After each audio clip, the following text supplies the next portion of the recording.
Evet, yine devam ediyoruz programımızın, organizasyonumuzun çok değerli katılımcılarından. Hatta Abdullah Bey sizden yardım isteyeyim, böyle alabilir miyiz? Müsait değilim. Esmer ciltte bu tür askerilikler çok güzel bir şekilde cilt tonu aydınlatması yaratıyor. Kolunuzu denemek istiyorum. Bakın şimdi Abdullah Bey esmer olduğu için daha net göreceğiz. Granüllü peelingi burada yapıyorum.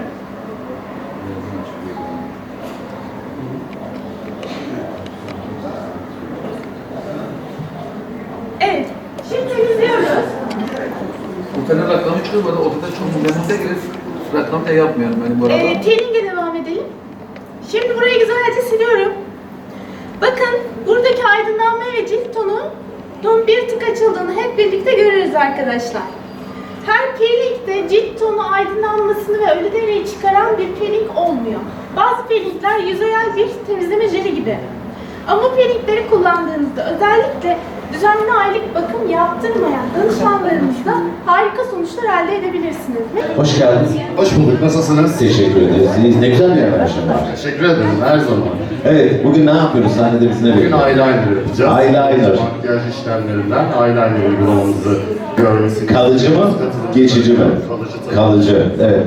Eyeliner herkesin derdi, muzdaribini çekemiyoruz. Bir türlü çekemiyoruz ama inşallah sen bize bugün tekniğini, ayrıntısını göstereceksin. Biz de o eyeliner'ı çekmeyi öğreneceğiz. Doğru mu? Doğru. Alkışlarınızla sevgili Barış Tanrısever sizlerle.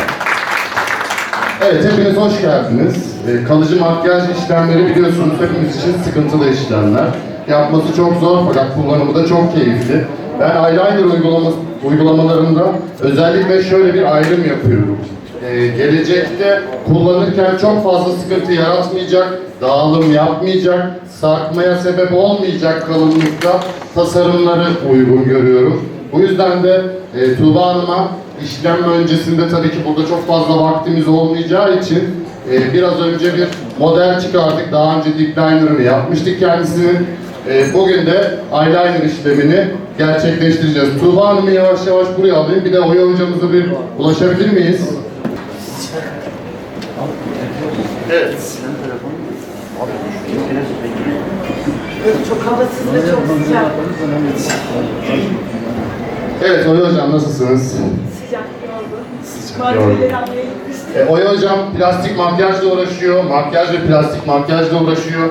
Yaklaşık, şimdi yaşı ortaya çıkacak ama 30 yılını bu sektöre vermiş bir uzmandır kendisi. Sömürmenizi isterim kendisini çünkü gerek makyaj alanında, gerek plastik makyaj alanında, gerek güzellik uzmanlığı alanında muhteşem bir bilgi birikimi vardır. Size aktarmaktan da keyif alacaktır eminim. Oya hocam siz neler söylemek istersiniz? Hocam çok teşekkür ederim. Yani elimden geldiğince bütün bildiklerimi paylaşmayı tercih ederim. Çünkü ısrarla benden koyu renk dudak istiyor.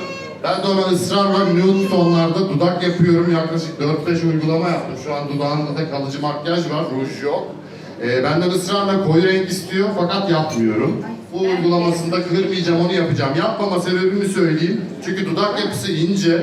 Koyu renk yapacağım uygulama o dudağı daha da ince gösterecek. Biliyorum, ona o problemi yaşatmamak adına yapmıyorum bu uygulamayı.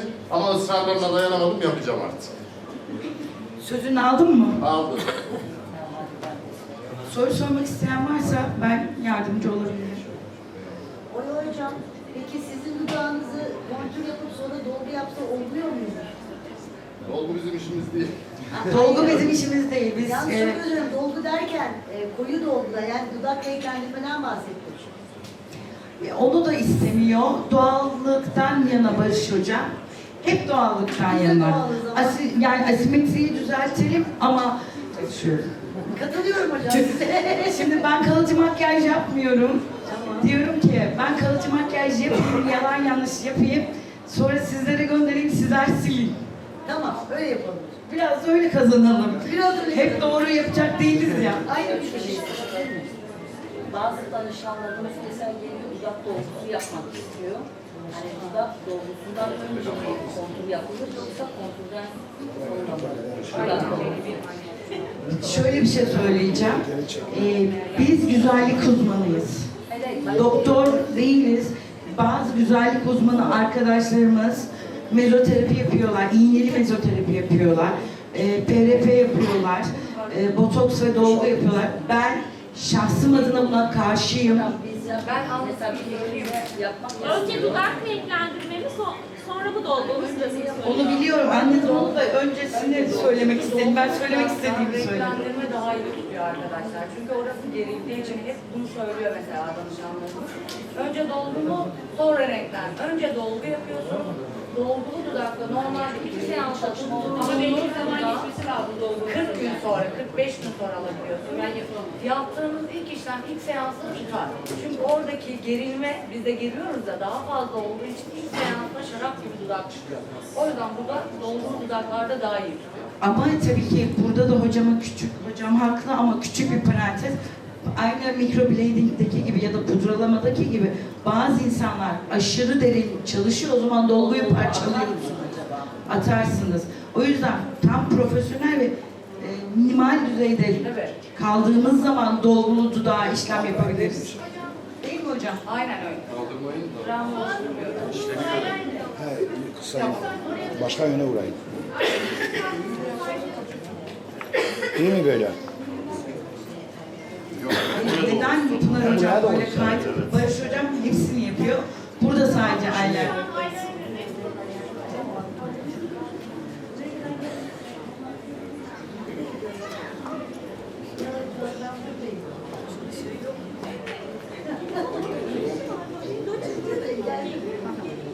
Evet, çok teşekkür ediyoruz. Sonucu da merakla bekliyoruz. Dedik efendim, vaktimizi hemen hiç kaybetmeden yine çok değerli bir ismi sizlere takdim etmek istiyorum. Mikropress ve güzelliğe dair sorular ve cevaplar diyeceğiz. Mikropress nedir, nerede kullanılır, nasıl kullanılır, ne yapılır, ne edilir? Bunlarla ilgili tüm detayları efendim işinin uzmanı da çok değerli bir isimden alacağız. Güçlü alkışlarınızla Pınar Sandıkçı geliyor. Hemen mikrofonumuzu alalım, diğer mikrofonumuzu da alalım. Pınar'cığım hoş geldin. Şöyle yanıma alayım seni. Evet, Mikropress. Mikrofonumuz açık mı? Biraz yaklaştıralım. Evet, Siz- Mikropress. Öncelikle hepiniz hoş geldiniz arkadaşlar. Sıcak havada burada bizimle olduğunuz için hepinize çok teşekkür ederiz. Öncelikle Mikropress'ten yani mikroblading'in en kolay halinden bahsedeceğim size. Nasıl hızlıca mikroblading işlemini yapabiliriz? Bununla ilgili bilgi paylaşımı yapacağım. Ben küçük bir kaşı olduğu için ince yüzler için olan modelini kullanacağım. Şimdi 5 dakikada size kaş tasarımını oluşturup modelleme işlemini yapacağım. Öncelikle kaşın orta noktasını bulmamız için yapmamız gereken kişinin çene ortası, alın ortası ve burun hizasından bir çizik atıyorsunuz. Bu bizim sıfır noktamız yani başlangıç noktamız. Aynı şekilde bakın presin burasında da bir başlangıç noktamız var.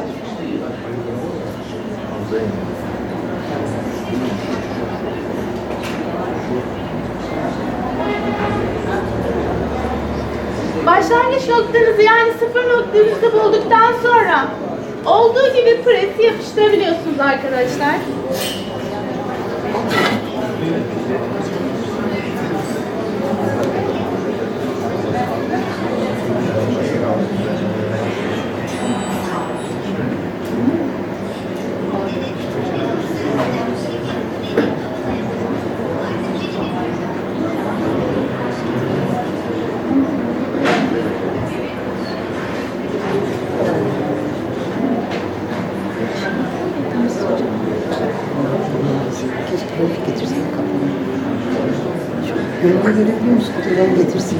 Şimdi modelleri kaş tasarımını çizdikten sonra arkadaşlar presin içerisinden çıkan bir tane ıstampla ve 2 modelde şeyimiz var.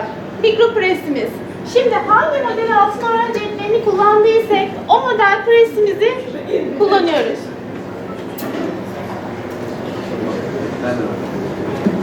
Presler birebir altın oran tasarımlarına uygun şekilde ürün içerimizde 2 set arkadaşlar.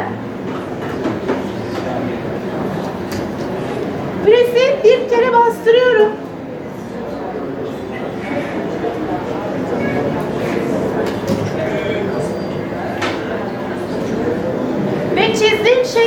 tonun içerisine yerleştiriyorum.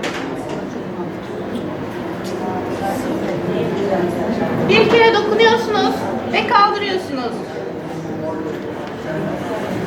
Şimdi kaldırmak istiyorum. Dur, anneciğim. Ve bakmanızı istiyorum. Bana doğru biraz çevireyim size. Bakın, kaş şeklimiz çıktı. Modelleme işlemimiz de çıktı. Şimdi uygulamaya başlıyoruz. Yatalım. Ellerin nemli olduğu için eldiven kullanmayacağım. Öncelikle belirteyim. Tabii ki. Normalde kullandığım pigment arkadaşlar bunu hep soruyorlar. Ben Fini pigmentiyle çalışıyorum. Hocam çok yakışıklı olacak.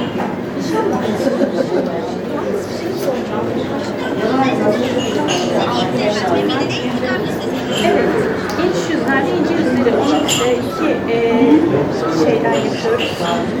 Yaptığımız 100 kaşın 90'ı bu şekilde.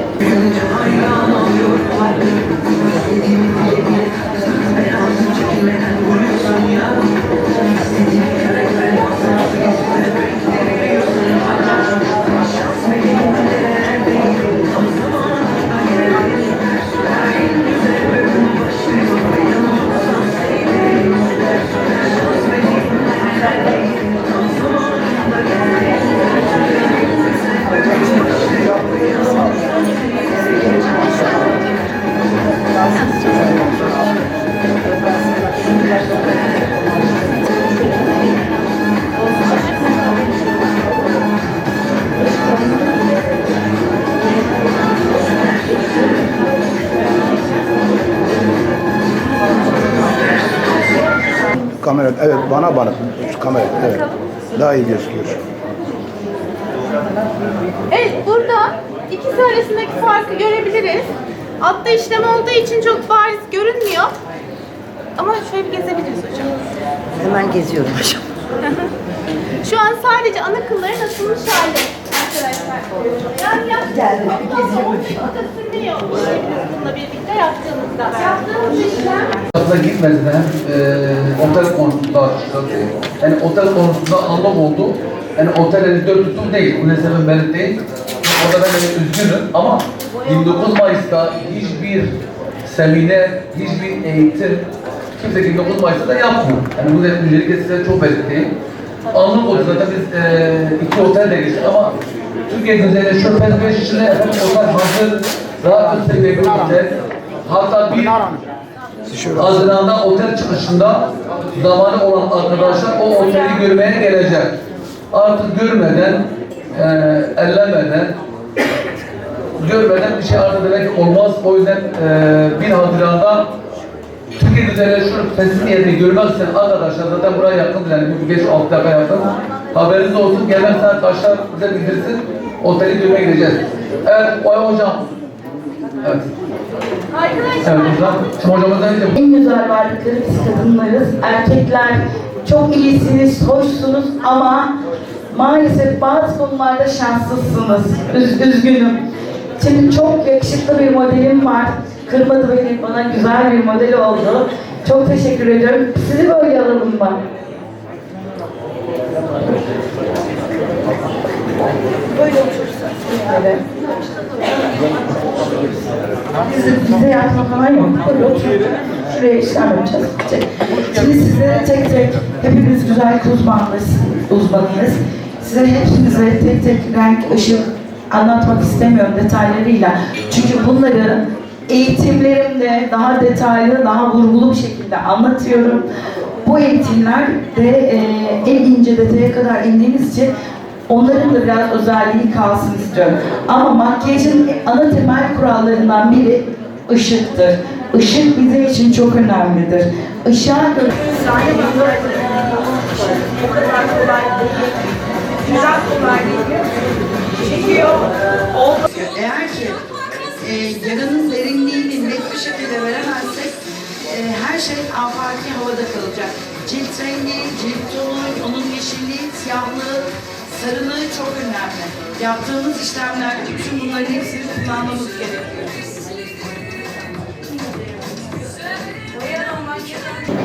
Bir de morarmanın da çeşitleri var.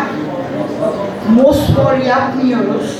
Kendi içerisinde değişiyor ama bir günlük, 2 günlük, 3 günlük geçmeye yaklaştığında yeşil, sarı gibi yani bir yerleriniz bir yere vurduğunuzdaki o morarmaları da eğer bu işi yapacaksanız onları da inceleyin, bakın, görün. İltihaplanmış ve artık çürümeye başlamış bir yara bu. Evet. Yeni bir yara değil.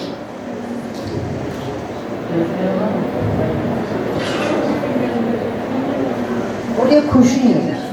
Yok hayatım, kurşun yemiş değil o. Hayır kurşun girdiği yerde öyle bir şey yapmıyor aşkım, böyle nokta gibi çıktığı yer Çıktığı önemli. yerde parçalanıyor. Evet. Abi olsa kamyon çarpmış olur bu durumda. Kamyon Şarampol parçası falan girmiş olabilir. Neyin parçası? Kim o? Nasıl bir hayal gücün var senin ya? Ne olsun istiyorsun adama? Bomba patlamış olabilir. Hayatım. ana temasında, iç kısmında asla deri parçası bulunmaz. Asla.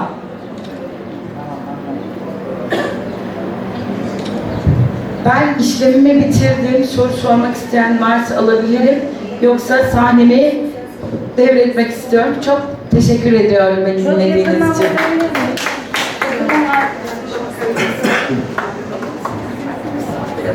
Evet, şöyle modelimizi ileriye doğru alalım. Şöyle. Evet, şöyle. Yanağımızı göstere. Evet, gördüğünüz gibi. Gördüğünüz gibi efendim. Evlerden Irak, Ya Rabbi. Amin. Evet. Şey şurada falan olabilir o ya. Nasıl?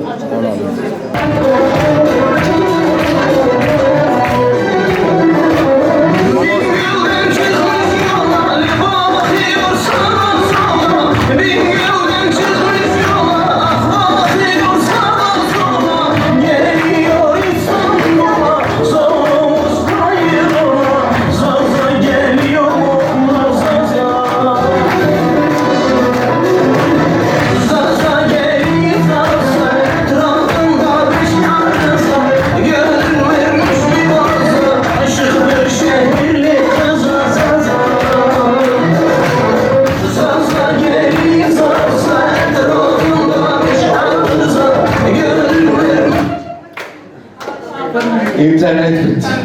İnternet gitti, bitmedi. Evet, hazır.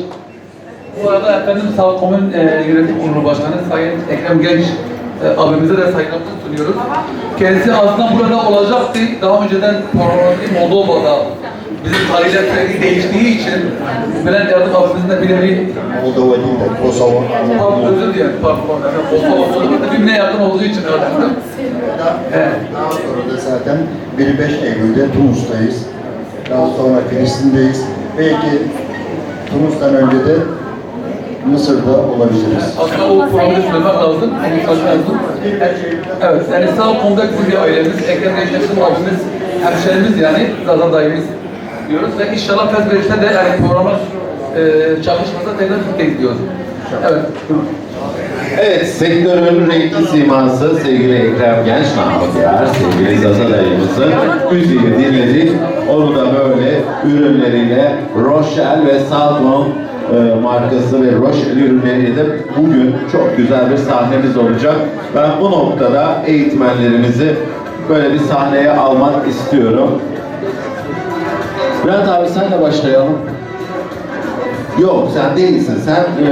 Sen olmazsa olmazsın.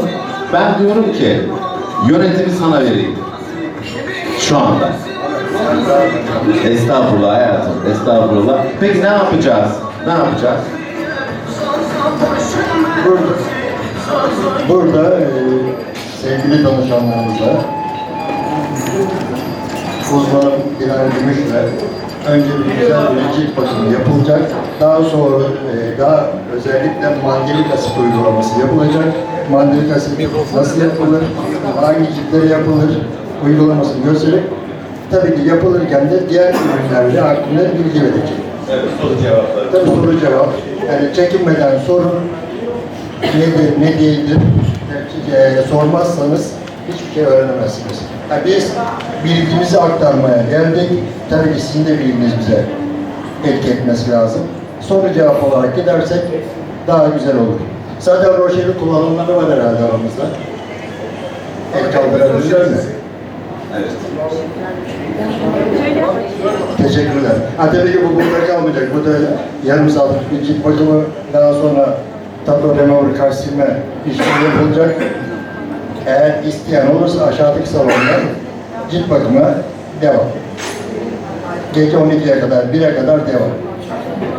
O zaman bırakıyorum. Teşekkür ediyoruz. O zaman hocamıza alalım, eğitmenimizi alalım sahneye. Kendisini alkışlarla. Dilan Gümüş.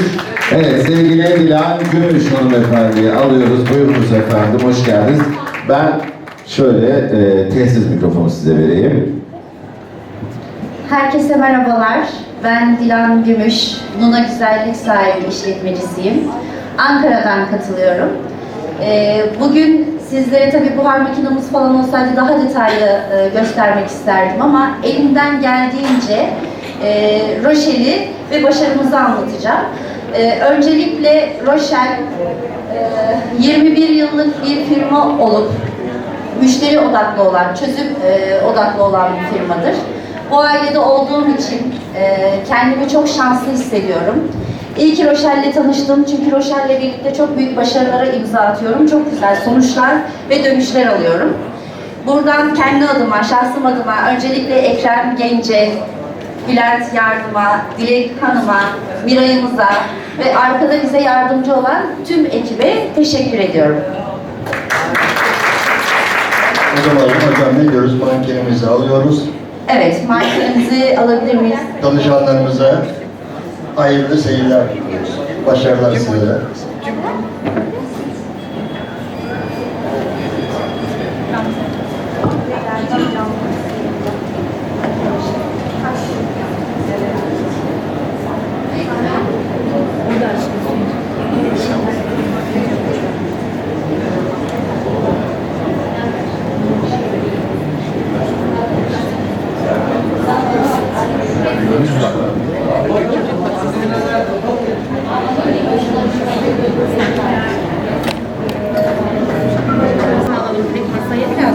Sağ mı çalışıyor, sol mu çalışıyor?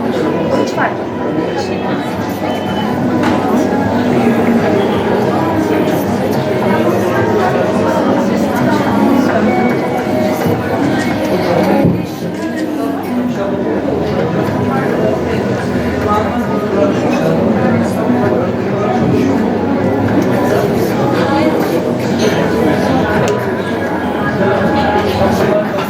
Öncelikle temizleme jeliyle cildimizi arındırıyoruz.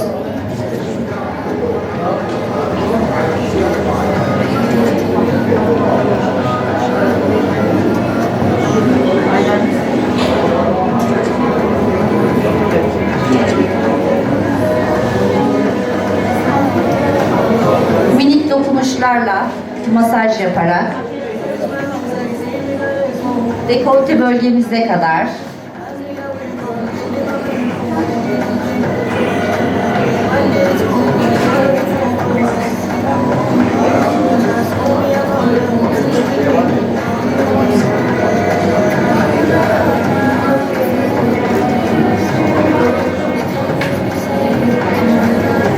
ben normalde kendi salonumda tek kullanımlık kullanıyorum, atıyorum. Bunları çok sağlıklı bulmuyorum. Yani şöyle, aslında danışanınıza temin etmesini ya da kendiniz salonunuzda verebilirsiniz ama danışan her geldiğinde unutabiliyor ve problem yaşıyorsunuz. O yüzden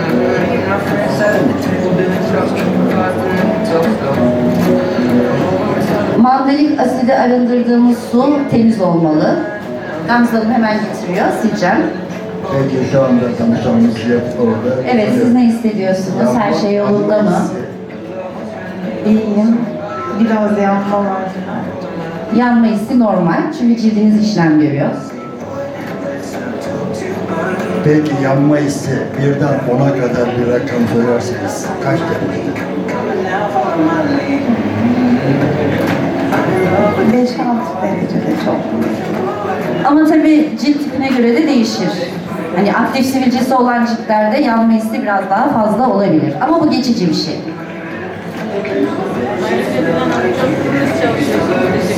Ben teşekkür ederim.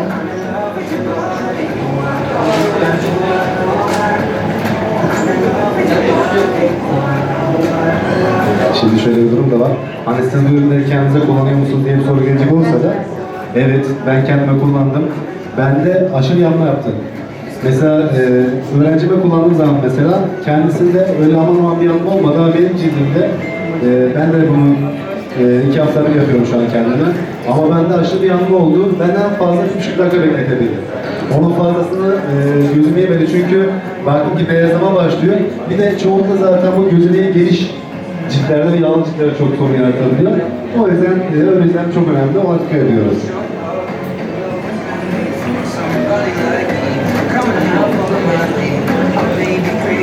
Bak, 4 saatte bir güneş koruyucu kullanmalıyız ve 50 faktör olması çok çok önemli.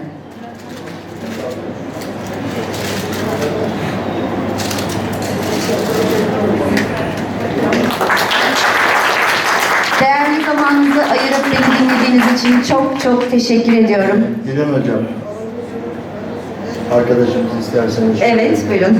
Cildini görsünler. Da varız. Teşekkür ediyorum tekrardan.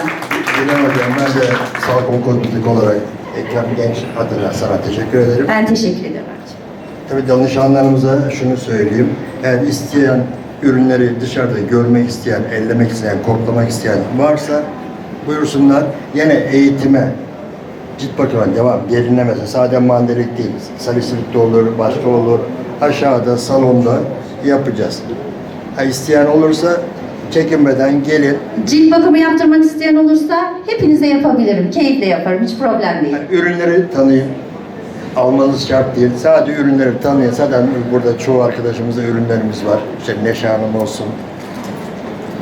Onlar Şeyda Hanım olsun. Burada kullanan çok arkadaşım var. Belkıs Hanım olsun. Belkıs Hanım hatta standın yarısını aldı, götürüyor. Ne güzel. Ben olan burada ardından şunu söylemek istiyorum. Ben ve benim gibi değerli eğitmen arkadaşlarım, Dilan hocamız, başta olmak üzere Raya Hanım, ardından diğer eğitmen arkadaşlarımız, siz de hoş geldiniz. Sizin aynı saydeyi paylaşmak, Şeyda Hanım, benim için büyük onurdur, önümüzde eğiliyorum. Evet, şimdi başlayalım yavaştan. Bismillah diyelim. Arkadaşlar, Abdullah Bey diyor ki biraz kısa kesin diyor. Kısa mı keselim, uzun mu gidelim? Salon bizim. Tamam, şimdi kısa bir dakika bir şeyimiz olacak sizlere beraber. Ardından da eğitime başlayacağız. Hızlı bir şekilde Abdullah abi götüreceğiz. Değil mi? Buraya eğlenmeye geldik ya.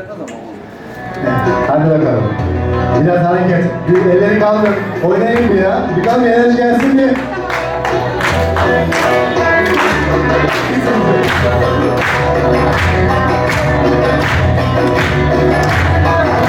Oynayan yok mu aramızda? Oynayan yok mu? Oynayan nasıl gelsin bir ya? Hadi. Hop.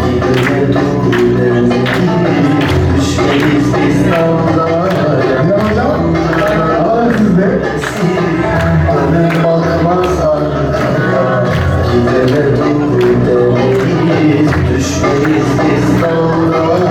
Hadi düşünün. Bu bölgeyi en başta kuru göz pediyle sildim.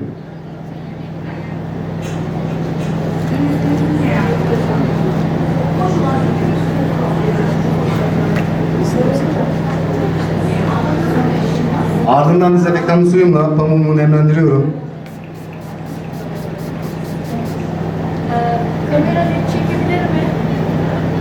Bu bölgemi yine aynı şekilde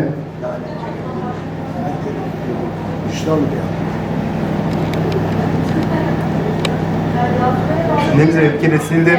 Tamponlayarak o bölgeyi. Şimdi kuru bezle silip işlemime başlayacağım. Keşke neler uçurmuşlar. Sağ olsun. Kaş daha oraya yakın olur. Aynen. Biraz yatıralım şöyle. Bir gösteririz aslında.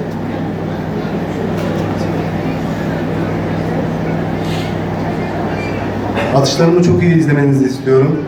Darbelememi ve orada noktalamamı ve aynı şekilde pudrulama tekniğini baskı yapmadan, çok minimal hareketlerle Yani çok zorlamaya gerek duymadan işlemi sonlandıracağız.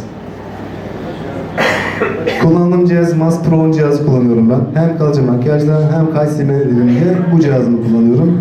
Hem ivme gücü de çok iyi. Kaş yaparken titreşim olayım minimum. Etrafına yine bezimi sarıyorum. Daha tam elime otursun da titreşimden dolayı hatlarımda sıkıntı yaşamayayım diye. Kaş silme için de aynı keza titreşim çok önemli. O yüzden ben bu cihazımla harika sonuçlar çıkartıyorum. Önerdiğim bir cihazdır. Satışını tabii ben yapmıyorum, reklamını yapmıyorum. Sadece kullanmak isteyen güzel uzmanlarımız varsa bu cihazı değerlendirebilirler. Güzel bir cihazdır. Her açıda, her anlamda kullanabilirsiniz. Mask Pro 10. Dövme cihazıdır. Kalıcı makyaj cihazı değil. Dövme cihazı ama ben bütün kalıcı makyaj işlemlerimi bununla yapıyorum ve daha iyi bence. Her açıdan çok iyi yani.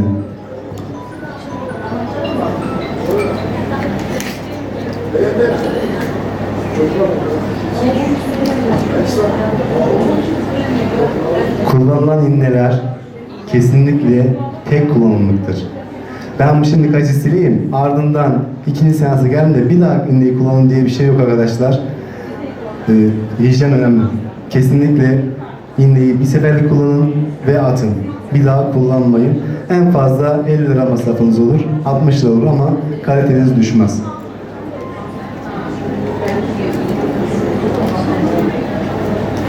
İğneniz kalıcı makyajlı kullanılan iğne mi? Kaç bin? Tabii. 5 lira, evet. Burada inne, kaşlı inne kullanmayız kaş silerken. Hassas olan ciltlerde tekli inne. Hassas, çok hassas olanlarda. Normal ciltlerde böyle, normal yatkın ciltlerde üçlü inne. Bu ciltlerde, koyu pigmentlerde beşli inne kullanıyorum ben, 5 ile. Küme kullanmıyorum yani, ben küme kullanıyorum, filek önermiyorum zaten. Antarda kararsanız filekle kullanabilirsiniz. Ama kaş silme işlemine kesinlikle önerdiğim RL5 küme innedir. Hem sonuç olarak hem de odak olarak daha iyi işlem çıkartıyorsunuz. Sonrasında yemek gücü gittiği için de zaten sıkıntı yaşamıyorsunuz.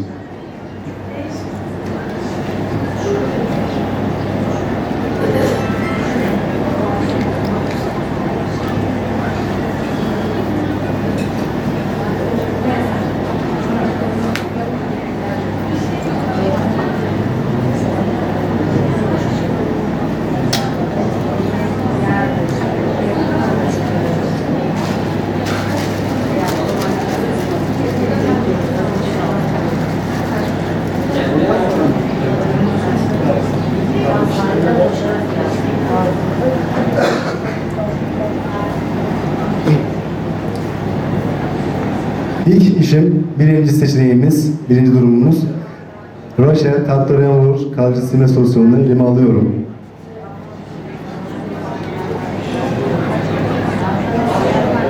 Bir, iki, üç, 4 damla 2 kaşıkla yeterli bir solüsyondur. Fazlasına gerek yok.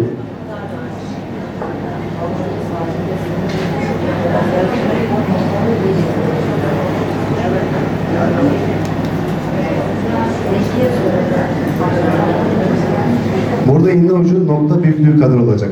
Fazlası değil. Hani tutup da 1,5, 2. Hayır abi. Çok uzağa gitmeye, derine gitmeye gerek yok. Dokuya zarar vermeye gerek yok. Doku göçü sağlarsın zaten. Burada nokta büyüklüğü kadar idealdir. Çok...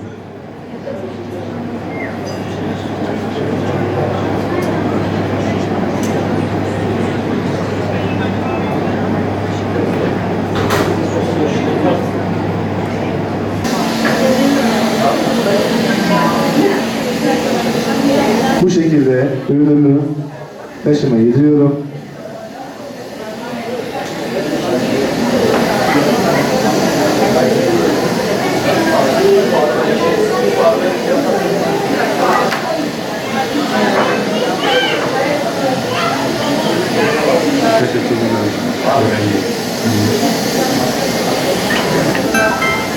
Evet. Ben şu an kaşımın açıldığını kendi gözümden fark ettim. Ne demiştik? Kapadık ve şu an danışanımıza geçmiş olsun. Bakın, bir de buna bakın. Kendi gözünüzle görün şu an farkı. Diğeri nasıl açıldı, diğeri hala koyu. Ne diyoruz? Roche Tatlı Remover gücü. Türkiye'de tek. Bu da bir eksimiz olur yani maalesef. Elim oturmanı yaşadım. Hiç sorun değil. Biz her yere çıkardık sorun. Hamama giren terler. Aynen, evet. Evet, Mustafa hocamıza şu anda teşekkür ederiz. Mustafa hocamızı gönderelim. Çok teşekkür ederim. Hakkında verdim. Evet, böyle tatil eğitimlerde genelde efendim aklımca az oluyor. Yani şimdi bizim 600 küsur bir şey yapıyoruz.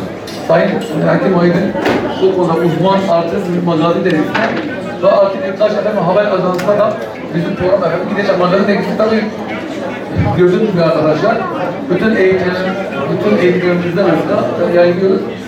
Evet arkadaşlar, Sayın Hamza Özkan yaşam koçunu alacağız.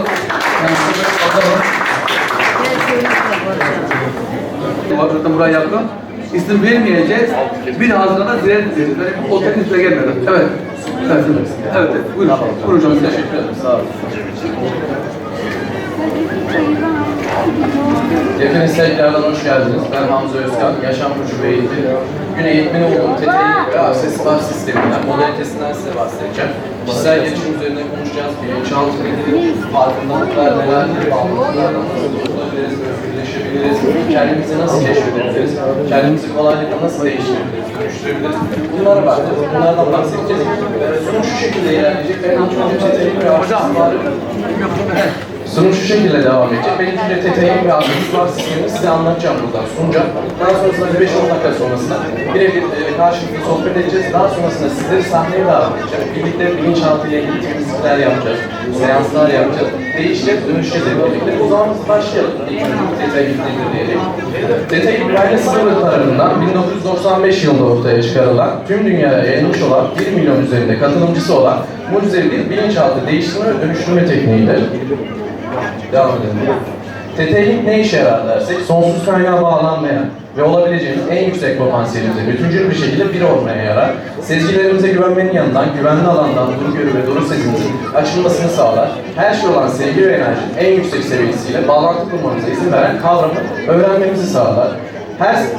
TTİ nasıl uygulanır? Neden TTİ dersek? Hayatımızı ileriye taşımak, sonsuz potansiyellerinizi açılmak, yaşamınızda netleşmek ve alanınıza sahip çıkıp enerjinizi genişletmek için TTİ yöntemini kullanıyoruz. TTİ nasıl uygulanır derseniz, sonsuz kaynakla kolaylıkla bağlantıya geçmemizi sağlayan TT frekansında, yani TT beyin dalgasında 4-7 Hz'de olan, içeriğinde belirli yöntemler ve ritüeller olan yönlendirilmiş meditasyon şeklinde yapılır. TTİ'ye nereden başlamalıyım, nasıl uygulayıcı olurum derseniz, ben şu an TTİ'nin eğitmeniyim. Siz başladığınızda TTİ'nin uygulayıcısı oluyorsunuz. Sistemin ilerleyişini ben sizlere anlatayım, aktarayım. Devam edelim. Temel seviye Basic DNA eğitimimiz var. Basic DNA eğitimimiz başlangıç seviyesi olarak Basic DNA modülünü almanız gerekir.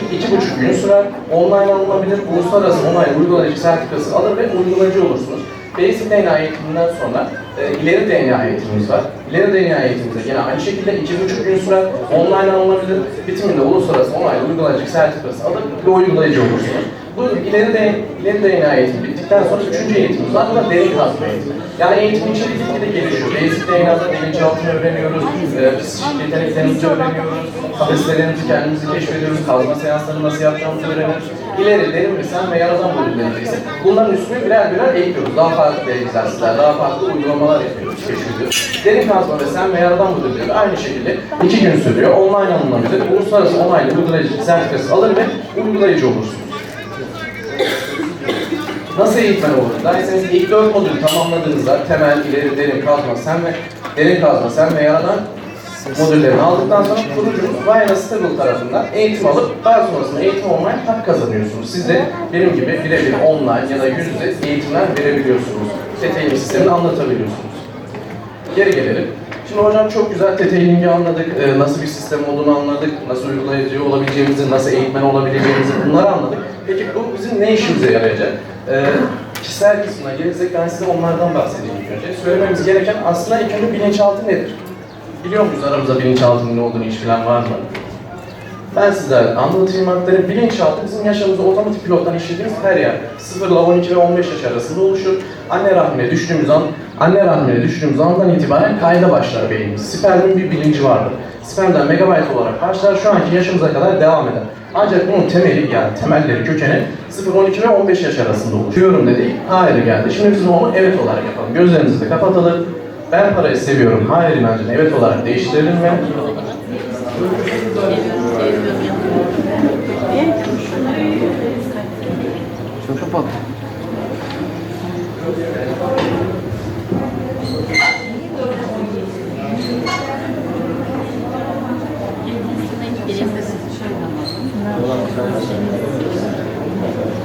Tamam. Şimdi yüksek sesle ben parayı seviyorum diyelim. Bedenin öne doğru hareket etmesi gerekiyor artık bu süreçten sonra. Ben parayı seviyorum. Ben parayı seviyorum. Ben parayı seviyorum. İzin verirsek çok daha kolay gerçekleşiyor. Şu an çok fazla ses var, gürültü var, ondan dolayı. Tekrardan yüksek sesle ben parayı seviyorum diyoruz. Ben parayı seviyorum. Sallanıyoruz. Gideceğiz mi gene öne? Evet, gidiyor muyuz? Bir daha söyleyin. Bizim mankenimiz Yasemin Hanım. Sizi de buraya alalım. Diğer mankenimiz.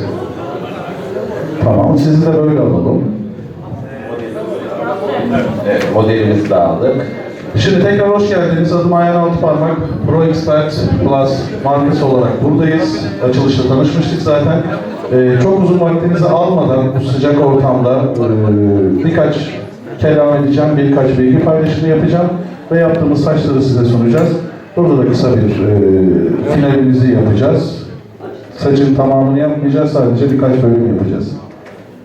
Pro Expert markamız keratin, boya, açıcı ve devamında gelecek ürünlerimiz var. Hızlı bir şekilde büyüyen bir firmayız. 3 ortak bir firma. Gökhan Şahin, Soner Demirci ve ben üçümüz bu yola çıktık. Siz kuaför dostlarımıza ya da güzellik salonu olan dostlarımıza iyi hizmet verebilmek ve kaliteli sonuçlar çıkartabilmek için ürünler çıkarttık. %100 üreticiyiz. Markamız %100 Türk markası. Buna övünerek söylüyoruz çünkü dünya pazarına da açılır. Avrupa pazarında şu anda 12 ülkeye ihracatımız oldu, ithalatımız oldu. Kendimizde bu konuda çok gurur duyuyoruz çünkü Türk markası 3-4 tane var. Çok büyük firmalar var, işte Morphoz gibi büyük firmalar var. Biz de o yolda kendimizi adadık ve gidiyoruz. Şimdi ben bilgi paylaşımı sunacağım dedim size. Satış üzerine konuşacaktık ama onu çok detaylandırmayacağım. Direkt uygulama üzerine anlatacağım. Bizim keratin ürünümüz, boya ve açıcı ürünümüzü maalesef yetiştiremedik. Yani yetiştiremedik derken program aksaklığından dolayı onu size sunamadık. Keratin ürünümüzü sunacağız. Keratin ürünümüz bir üründe 4 sonuç formül veren, sonuç veren ürünümüz. 1. Brezilya fönü, 2. Keratin botoks yüklemesi, 3. Kalıcı parlaklık, 4. Kalıcı yumuşaklık veriyor. Bu Türkiye'de ve Avrupa'da kolay hiçbir markanın elde edemediği, sonuç veremediği bir şey. Biz bunu söylerken her seferinde söylüyoruz. Brezilya fönü ve keratin botoks ikisi aynı anda olmaz. Brezilya fönü yaparken ürünün içerisinde formaldehit olması lazım. Bizim ürünümüz Sağlık Bakanlığı onaylıdır, %100 dışarıda standımız var, barbutunu okutup görebilirsiniz. İçerisinde %3 formaldehit var. Sağlık Bakanlığı'nın öngördüğü de Türkiye genelinde %3'tür. En fazla %3 olmak zorunda. Bizde de %3 var. Saçın parlaklığını 1'de 3 diye uyarıyorum. Doğru söylüyorum. Biraz heyecanıma kusuruma bakmayın. Saçın parlaklığını görüyorsunuz.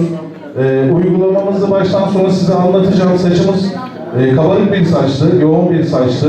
Aşağı yukarı Süleyman Bey bizim eğitim uzmanımız 1,5-2 saat uğraştı. Yanlış bilmiyorsam çok yoğun ve çok kabarık bir saçtı. Şu anda saç sadece işlem sonrası fön çekildi, buraya plase getirildi.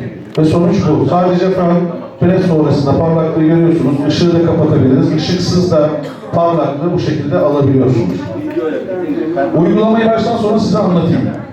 Lütfen siz de salonlarınızda böyle uygulayın. Zaten çok büyük değişiklik yok ama bizim 39 saç üzerinde deneyip de yolda bulduğumuz kendimize has formüllerimiz var. O formüllerde keratin ürünümüzde %90 sonuç verirken o formüllerle beraber %100 vermeye başladık.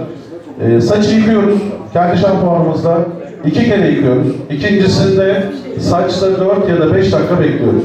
4-5 dakika beklememizin nedeni birincisinde saçı dış etkenlerden arındırdık. Kirli, işte toz, toprak ne dersiniz hepsinden arındırdık. İkincisinde de pul tabakasının çok iyi açılması için 4-5 dakika bekliyoruz. Şampuanımızın özelliği zaten çok ciddi arındırıcılığı, çok yüksek arındırıcılığı var. O arındırıcılığını da daha net %100 sonuç versin diye 4-5 dakika bekliyoruz. 4-5 dakika bekledikten sonra kase fırça getirdik mi? Oraya getirmedik. Elimizle göstereceğiz. Bunu bir durduralım. Saçımızı servis koltuğuna aldık. Müşterimizi oturtturduk. Sizi ters çevirebilir miyim Yasemin Hanım? Arkaya, sahneye böyle saçımızı. Şöyle, evet. Servis koltuğunu aldık. Servis koltuğunu aldığımız müşterimizi Brezilya fönü yapacaksak havluyla iyice kuruttuk. Yani ıslaklığını aldık. Brezilya fönü konusu çok önemli. Eğer ürünümüzü alacak müşterilerimiz, misafirlerimiz varsa en hassas noktalarımızdan bir tanesi. Brezilya fönü yapacaksak eğer kesinlikle ve kesinlikle %30 fön desteği alıyoruz. %30 yüzeysel kurutuyoruz. Elimle beraber. Evet, tarakla beraber yakın mesafede presimizi geçiyoruz. En önemli üçüncü uygulamalardan Brezilya fönünde %100 dedim ya, sonuç almak istiyorsak ve kalıcılığını iyi istiyorsak tarak çok önde, elimle beraber.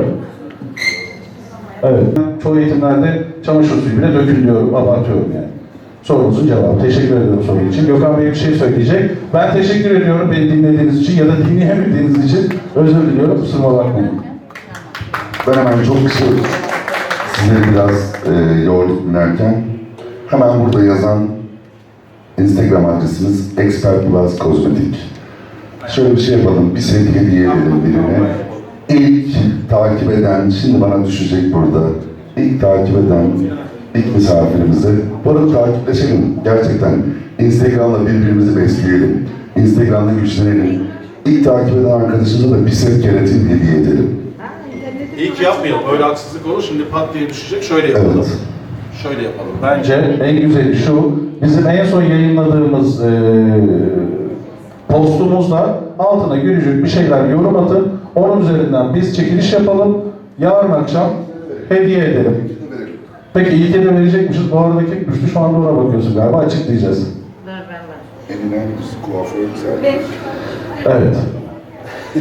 Stand'dan siz hediyenizi alırsınız. İyi oldu sizin için de. Tamam, şeyi de yapalım. En son yayınladığımız postada yorumlarımızı atalım lütfen ama takip edin. Atalım. Buradaki dinleyenler şanslı olsun. Yarın Gala gecesinde de biz onu açıklayıp ismini, hediyemizi takdim edelim. Tekrar çok teşekkür ediyorum. Bir saçımızda... Artistik Derneği bugün şu saatimizde bizler için güzel sahneler hazırladı. Tabii biraz anlamlı başlayacağız. Biraz tekrar bundan 3-4 ay öncesine gideceğiz. 6 Şubat'a gideceğiz. Bir daha tekrar hafızalarımızı bir yenileyelim. Neler yaşadık? Asrın felaketini nasıl yaşadık? Sessiz sessiz, saniye saniye nasıl yaklaştı, nasıl geldi? Hep birlikte izliyoruz.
Efendim öncelikle kostüm, makyaj vesaireyle ilgili sevgili Meryem Tektaş'a çok teşekkür ediyoruz. Makyajı, her şeyi güzel hazırladı. Sana ve oyunculuğuna ayrıca teşekkür ediyorum. Çok güzel. Bize o anları tekrar yaşattın. Tekrar bizleri o anlara götürdün. Hepimize ağırlattın. Çok teşekkür ediyoruz. Çok sağ ol. Evet Meryem, sana da bu güzel konsepti bize bu şekilde canlı canlı hazırladığın için, duygunu katarak hazırladığın için çok teşekkür ediyoruz efendim. Ankara Artistik Derneği'nin efendim çok değerli makyaj eğitmeni. Evet. Evet, şimdi öncelikle arkadaşlar malumumuz hani depremle ilgili şu anda aslında bizim yani yaklaşık 60 aile de var. Hatay'da başta olmak üzere illere tabii onlara da bir nevi açıkçası haber vermedi. Yani bundan arkadaşlarımız böyle bir program yapacak dedi. Yani çok net bir şekilde aslında depremleri de çok önlem almak istemiyoruz. Ama bunu yani efendim unutmamalıyız. Evet, unutmamalıyız. Biz bunu unutursak maalesef yani Allah üstüne bir de başımıza gelirse daha büyük bir Felaketlere yol açar. Bu konuda hani Sayın Başkan'a çok efendim çok teşekkür ederim. Ben de teşekkür ediyorum. Böyle güzel bir konsepti hazırladığı için Meryem'e. Beni ağlattı. Ben de yeğenimi kaybetmiştim zaten. İnanılmaz duygulandım. Çok da güzel oynadı. Depremle ilgili yapmamdaki sebep şuydu. Deprem zamanı hepimiz birbirimize çok güzel kenetlendik. Kimimiz maddi, kimimiz manevi, her şeyi ortaya koyduk. Yani bu süreç sadece o zaman da kalsın istemedim aslında. Şu an onun için bunu yansıtmak istedim. Teşekkür ediyoruz. Çok güzeldi. Çok harikaydı. Çok teşekkür ediyoruz. Evet, çok teşekkürler. Evet, çok güçlü bir alkış rica ediyorum onların önünden. Sağ olun. Evet, erkek saç kesimimiz var. Erkek saç kesimimiz için yine Ankara Artistik Derneği'nden efendim Sayın Fatih Uçar'ı sahneye davet ediyorum ben. Sayın Fatih Uçar, Ankara Artistik Derneği bizlere sahnemizde şöyle güzel bir erkek saç kesimi uygulaması gösterecek.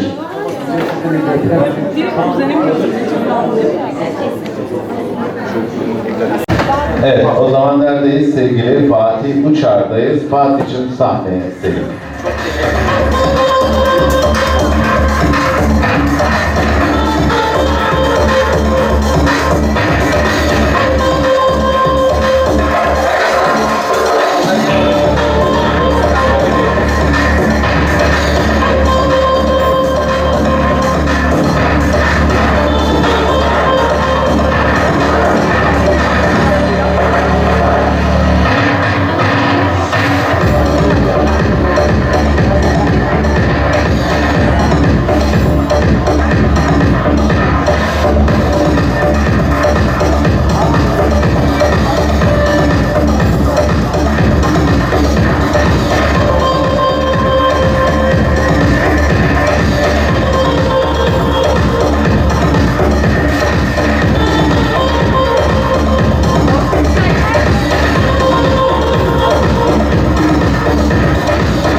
Başkanım, yukarıya alalım bence. Bence buraya alalım. Evet, yukarıya alalım. Tamam, o masayı da alalım.